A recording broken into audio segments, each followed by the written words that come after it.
Okay, my next guest is a young man called Mervyn Conn, and Mervyn has worked with everybody from the Beatles to Daniel O'Donnell. Thank you. You're very welcome to A Little Bit of Ireland, Mervyn, and I'm very interested to talk about your early career to date initially. So tell us a bit about how you started in the music business as a promoter. Well, it goes back to, I think, 1963. I was at my cousin's house one night for dinner. Bernie Winters, I don't know if you ever remember. Absolutely, Mike and Bernie Winters, of course. And Bernie and I were very close. We were brought up as children together. We were evacuated to Oxford during the war. And so, of course, Mike, there was a bigger age difference because Mike is 8 years older than me and Bernie was 4 years older than me. And we were having dinner in his house that evening, and I was at a real low ebb because I'd gone from being very successful in restaurant and nightclub until I bit off more than I could chew. And I learned a very, very hard lesson at the age of 23. Never do anything that you don't understand, which stood me in good stead for the rest of my life. So Bernie's talking to me, and he was agent at that time, or always was, I believe, was a man called Joe Collins, the father of Joan and Jackie Collins. And he said, Joe wants to get into this rock and roll business. He really doesn't understand it. He's 64 years of age, and he wants to go in rock and roll, but he doesn't understand it that much. And he's looking for a young guy to come and take that side of the business.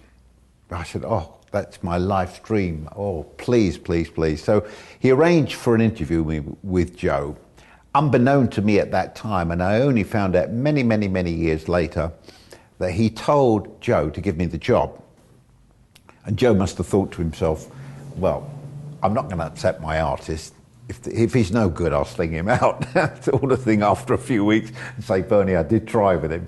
But, of course, it worked out very well, because the first major thing that I dealt with was bringing in some of the biggest acts that there were in rock and roll, the Small Faces, the Moody Blues, etc., and putting them on in concerts. And then we had the Beatles' very first major Christmas show, then at that time, the Finsbury Park Astoria, and clause in their contract that if they did it again, our company did it, and we did it at the Odeon Hammersmith, which is now the Apollo Hammersmith.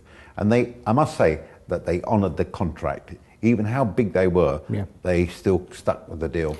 When then did you make the transition from the pop side of things into the country music side of things? I really didn't understand country music. And I went to see a guy called Derek Everett at CBS Records. He was head of A&R there. But at that time also I had a record company. He was producing some stuff with me for artists like the Peddlers, etc., artists that I had. And I said, Derek, I'm going to do a country music festival. Can you tell me where I begin? Well, he said, Nashville's the only place where this is all happening. He said, you've got to find the biggest agent there and he will help you. So I said, okay. But he said, you need somebody to guide you along the lines. So I looked up, and there was a guy called Murray Cash, and he was a journalist, broadcaster, etc., sort of thing. So I contacted Murray Cash, and I said, Murray, I need to go to Nashville. I need to have a man with me who knows the country music scene. I need everything set up for me. And I said, would you like to do it? And I said, if you do it, you can have the job permanently with me. So he did, and he found a woman for me in Nashville called Emily Bradshaw, and off we went to Nashville, Tennessee. And at that time, the plane landed, and the car could come and pick you up as you got off a plane. And we went to Nashville, and I arrived at the hotel, and there's a banner outside the hotel, and it says, welcome Mervyn Conn, and a great welcome. And this woman was wonderful. The Country Music Festival, of course, went off the air, but there is a possibility that there's going to be a revival. Yes, How far are you in on the plans to that? I'm going to meet with one of your fellow countrymen at the end of this week, I hope. Okay. who is a well-known impresario, because I don't have the organiser. I have the Wherefore All at Wembley, and Wembley are prepared to, with open arms, welcome me back. Okay. I have the Wherefore All with the television, the Wherefore All with the artist. Right. I don't have the mechanics, I don't have the staff. I have one lovely little Irish lady called Carmel, great girl. And who does a wonderful job, yes. but unfortunately to mount a country music festival, because I wouldn't just do it here, I'd pick out my 2 key locations in Europe as well, Switzerland and Germany, and peg it for 3 days so I could book the artist on a week's period, because, you know, the negotiation can't be for one event. The better for the week as they are. If I can work out a deal either with Vince or with another promoter, I will bring the festival back. Okay. Now, you've got some a new venture coming up on vintage television. Yes. Tell us a bit about that. Well, over the years of the country music festivals that I did with BBC Television, they televised all the programmes, but all the rights belonged to me. And because vintage television is a pure network to deal with the 60s, 70s and 80s. And as the peak of my careers was during that time, right through that period, and not only was I involved in country, but also in some of the major rock and roll acts of our time, we're going to put together 6 programmes, 3 on country and 3 on rock and roll. Okay, do we have a starting date for this? No, I mean, David Pick, who's the managing director, I will be meeting him next week. Brilliant. And I'm quite sure that I would like to do one of the programmes, the country one, going to Nashville as well, to meet some of the artists that were there and talk to them again. Okay. Mervyn, you've been good to some of the Irish artists over the years. Yes. Tell us a bit how you managed to sort of get into that area of the business, because you wouldn't have known many Irish artists. No, I didn't know any Irish artists at all. Mind you, I didn't know any American country artists until I went there. I think I did actually. The only country artist I knew and promoted before the festival was Slim Whitman.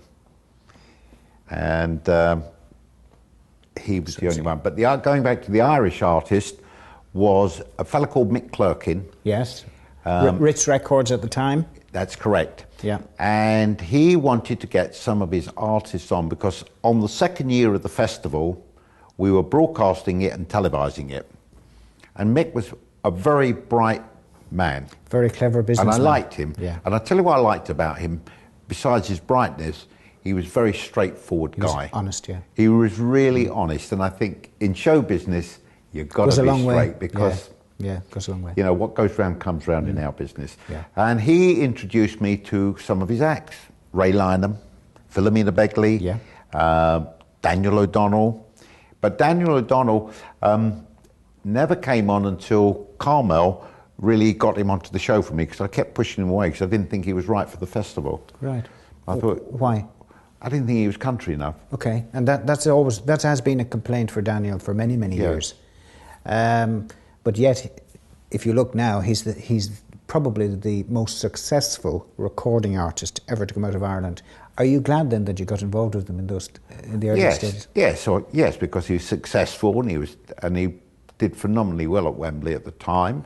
I never promoted any of his concerts because Mick used to do his own promotions himself. That's right, yeah. But I think since I don't know what happened to his career now, I think he still does concerts himself. I can tell you Daniel O'Donnell is still the biggest ever recording artist ever to come out of Ireland, is selling millions and millions of albums and DVDs day by day. I wouldn't mind being £5 behind the man. He is very successsul and will continue to be successful for another at least 20 years. Oh yes, because he's got. I put him in the same category as Jim Reeves, and the other Irish artist who used to do his programme. What was his name? Every week on BBC Television. Val Doonigan. Val Doonigan. Yeah. I think the other thing is getting back to Mick Clerkin, and you've described Mick rightly so as a decent and honest man, and when you put Daniel O'Donnell and Mick together, what you got was quality in terms of product and everything else. Yeah, So, because he wouldn't do anything on the cheap, Mick Clerkin. Even when he bit off more than he could chew when he went into the radio station thing. Yes, Once again, he went into something he didn't know, and I learnt my lesson. Once again, you can't do that. And I think there's another Irish guy that I used to deal with quite a lot, and Jim Aiken. Jim, God rest him, yeah? Yes. Now, he was a nature's gentleman, he was. He was such a honourable man. Matter of fact, he used to do all my festivals in Ireland. He used Johnny Cash for me, everything for me in Ireland. Never a penny piece wrong on any returns. If the money was due on that date, it was there. If the hotel was to be booked, it was right. You know. Straight man. Because if something went wrong in a foreign country, or even if the hotel room is wrong in Finland or in Norway or Switzerland, or the limousine wasn't there, or the sound wasn't right, nobody got the blame except me. And I would have people management complaining to me, the taps are not working in the room, and you feel like saying, why? Mervyn, when you hopefully are successful in getting the country music back onto our screens again, will you support the Irish acts? Of course. I want you to come and compare though. Do you? Yes. Right. Okay. Well, we've got this live on television. Thank you very much. That would be a pleasure. On a lighter note, I just want to talk about your daughter, a beautiful young lady, Lily. Lily. I understand. Yeah, now, she's 3 now, isn't she? She's 3. 73 years of age when you decided to have Lily. Yes. So that makes you 76, Mervyn. Yes, yeah. I must say you're a marvellous looking 76. So all the clean living I've had. Is that what it is? Yes. Absolutely. Brilliant tan. You look very, very well. Thank you. It's brilliant. Now, the other thing I want to talk to you about just before you go is the new book you've brought out. Yes. Mervyn Conn, The Music Man. Yes. Tell us a bit about this book. Well, it's my whole life story, going through all the pre-theatrical life story I had, because I had quite an exciting life before I got into theatre. This is very exciting. Yes. Some of the things I've read in here were clearly eye-openers. Yes. There's no doubt about it. It's a great read. Yes. Now, tell us a bit about, I know that you're donating some money to children in need this year. Yes. Tell us a bit about that. Yes, I decided to give part of the book to charity. Brilliant. I'm a charity man. I'm on Variety Club, but I think Variety Club do a wonderful job. Yeah. But I thought Children in Need is something that the public can see. Mm-hmm. I want to be not known for giving, but I want my life to be seen. To have benefit for other people. Yeah. Because there's lots in my book which will help a lot of people who think that when you have a failure at something, that life is all over. Yeah. It's not. Clearly not, no. And also I've made some comments of today, the difference of the era that I grew up in and the schooling that I had and what seems to be going on today in the lifestyle of some of the poor young people. Yeah. I mean, when I left university, I didn't leave with any debts. Yeah. When I left school, I went to a grammar school. Yeah. And I found grammar school education very, very good. Okay. And I think maybe if we turn the clock back a little bit and did some of the things that we did then now, I think we'd have a happier society. Absolutely. Mervyn, this is a fantastic book. How can people find out about this book? Is there a website? Are there some details in which people can get some information on the new book? And when is it due out? It's due out October the 28th. Okay. Don't worry about that. We'll be able to put some details up later and tell people how they can get the book. Obviously, it's for a fantastic cause and people will want to do that. In the meantime, Mervyn, it's been a pleasure meeting you. Thank you very much indeed for coming all the way. We know you've come all the way from London today to be with us. I can't thank you enough. It's been a pleasure to meet you. It's been a pleasure meeting you, my friend. And good luck with all you do. And Thank please you. Keep in touch with us because we'd like to know when the vintage programmes start. And of course, we'll give that out over the air. In the meantime, Mervyn, it's been great to meet you. And thank you so much. Thank you very much.